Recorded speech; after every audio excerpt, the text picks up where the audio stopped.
Hello, everyone. Thank you for tuning in to Mixed Text and Politics. If you have not done so, please subscribe to my channel and like this video. Okay, I want to talk about the southern borders. We know there's a major crisis down there, but I want to talk about what the state of Texas is doing to deter people from crossing over and what we're doing to fight back against the Biden administration.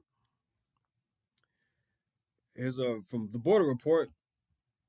Migrant crossings plummet as Texas Guard expands barbed wire fence. Migrant crossings have plummeted in a mile-long stretch of downtown El Paso where Texas Army National Guard set up wire and portable fencing along the Rio Grande.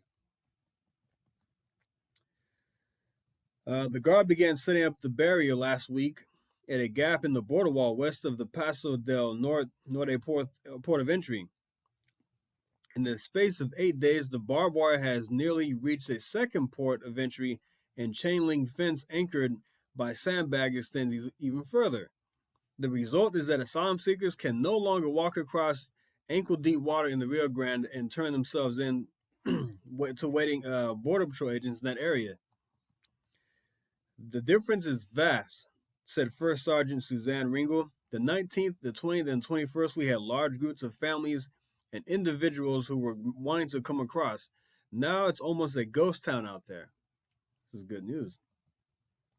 She attributed that a visual deterrent of barbed wire, parked Humvees, and soldiers patrolling the area with their semi-automatic rifles. As of Tuesday, 600 Guard members were in El Paso on border security duty, associated with Texas Governor Greg Abbott's Operation Lone Star. Operation Lone Star was started in March of 2021 as a way to fight the border crisis that Biden has created by sending Texas National Guard down there in coordination with Texas DPS and deterring people from coming across the border, making apprehensions, arresting criminals, drug smuggling, human trafficking, arresting human traffickers. So it has been effective in capturing a lot of drugs that have come across the board. A lot of fentanyl has been captured, a lot of cocaine. A lot of weapons have been captured by this Operation Lone Star that we've seen over the almost 2 years now. Sometime on Tuesday afternoon, 9 shipping containers materialized on the U.S. bank of the Rio Grande, just west of the Texas National Guard position. In a Zoom call with reporters, El Paso Deputy City Manager said the city had no optics on placement of containers along the river. As you can see right here, these are the shipping containers that were erected by the Texas National Guard. They were placed. The authorization does not come from the city of El Paso. So this is something that has been put in place by Operation Lone Star. So I want to give you some visuals of what it looks like, what it did look like down there at the border when these troops were sent. This is from Greg Abbott's Twitter page. As you can see, Humvees there, troops.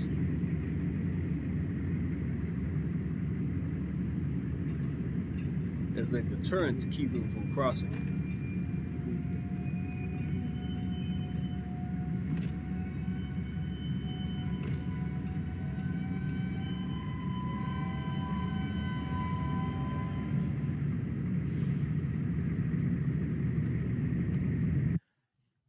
All right. Operation Lone Star, I mean, it's not perfect, but it is something. And these cartels have been designated a terrorist organization. So we're able to go after them harder than we did before. DHS says it shipped nearly 10,000 migrants out of El Paso. Homeland Security says the rate of newcomers has been cut by about 40% to about 1,500 a day. Now, there were about 10,000 migrants down there, but 3,400 were expelled under Title 42. So 3,400 people were sent back and not allowed in the country. And while there's 6,000 were moved into other parts of the country. I've looked at the numbers, and Title 42, they're sending back about 30 to 40% of people that try to cross. Okay, it's 30 to 40% is 30 to 40%. Well, I wish it were 100% of people. I mean, we'll take what we can get. We know that we have an anti-border president, Biden, who took away a lot of these things that Trump put in place. But Title 42 is going to remain in effect for at least until April, while the Supreme Court can hear the case in February, and they'll make a decision in April. So we have a few more months of Title 42 being in place. And about 177,000 illegal aliens have been sent back across the border since October. But the number of people that got across is much higher, at about 397,000. So 30 to 40% of people are getting sent back. Like I said, I wish there were more, but we'll take what we can get right now. As you can see here from Breitbart, Texas National Guard builds 2 miles of razor wire border fence near El Paso. Why don't you check this out? This video out here from Texas Military Department. And so I tell you, I'm so impressed. Task Force West got this mission basically on Saturday, and OLS, the staff, was able to move 400 people to El Paso, over 40 vehicles. And what you can see is, I mean, they did it in 72 hours. And their ability to work together is so incredibly impressive. This morning, the SP time was 4 a.m., and they absolutely crushed it. Really impressed with what they're doing. They're focused on deterrence. They're focused on sending a message that unlawful crossings is not an option. You've got to go to the POE. And the way they've rolled out this morning and what they are doing is just incredibly impressive. This is the totality of the TMD. We've got the Air Guard. Yesterday, they brought in 4 C-130s, brought in the rest of the packs, some of the vehicles, the equipment that's needed today and being used. Couldn't do it without them. It's the whole TMD. It's the State Guard, it's the Army Guard, and the Air Guard coming together in demonstrating that we can be where we need to be. Anywhere on this border, we can surge in a very short. Shout out to these guys here. Spending time away from their families during the Christmas holiday and working to secure the border. As you can see here, barbed wire is put up. It's not the best defense, but it is a deterrent, as I said. But it's something. So I don't want everybody to be completely discouraged out there. And we can see shipping containers being put up right here as well. We're doing what we can. I don't know what we can do as far as declaring invasion, because I know there are some legal ramifications behind that if we do declare an invasion. So I don't know everything that is behind that. I know, well, I've read different things that Abbott can be sued or can be taken to court or prosecuted for deporting people on his own. So I don't know. But yeah, shout out to these guys here at Texas Military Department for doing a great job wanting to secure the border. And this is what we're doing right now to keep our state safe. So for updates, check out Greg Abbott's Twitter page. If you want to see what's going on at the southern border, I just want to give you an update of what we're doing. Operation Lone Star is doing a fantastic job. They're also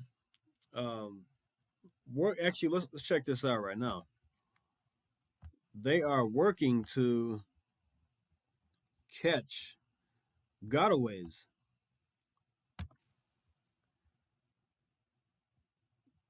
Thanks to Operation Lone Star, we're catching gotaways. Let's check this out. Texas troopers helping reduce number of migrant gotaways near the border. Texas Department of Public Safety troopers assigned to Operation Lone Star are making headway in reducing the number of migrant gotaways making their way to the U.S. interior. Troopers tracked down migrants making their way through ranches located as far as 80 to 100 miles away from the Mexican border, in addition to those smuggling in vehicles, rail cars, and tractor trailers. As you can see, Texas DPS troopers are doing an exceptional job in augmenting support for our federal partners in helping to identify human smugglers, gather intel, and apprehend those who evade capture. Due to the unprecedented number of gotaways sneaking to the U.S., Texas DPS has launched a new task force designed to find and arrest evaders. We were with them as they arrested 50 illegal immigrants in the brush in one morning in the Rio Grande Valley, as well as a scout who had an AK-47. So these are the things that the Texas DPS is doing. They're filling in the gaps. When people get away, they're going after these people, and they're using drones and things like that to capture people, to locate these people that get away. And so we're catching people with AK-47s who are smuggling drugs across the country, who are getting away. So shout out to Texas DPS as well. You're doing a fantastic job. And everybody, if you go to their Twitter page, maybe say thank you. But keep them in your thoughts and continue to support law enforcement down there at the border. We stand fully behind them because they're doing the job that the Biden administration is not doing. Like I said, it's not perfect, but it's something. And it could be a lot worse if these things weren't in place. So shout out to Greg Abbott for getting that done. And we're also building more border wall. In the coming months, we're actually working that right now to keep people from unlawfully crossing the border. All right, guys, thanks for listening. Like and subscribe, and I'll see you next time. Thank you. Take care.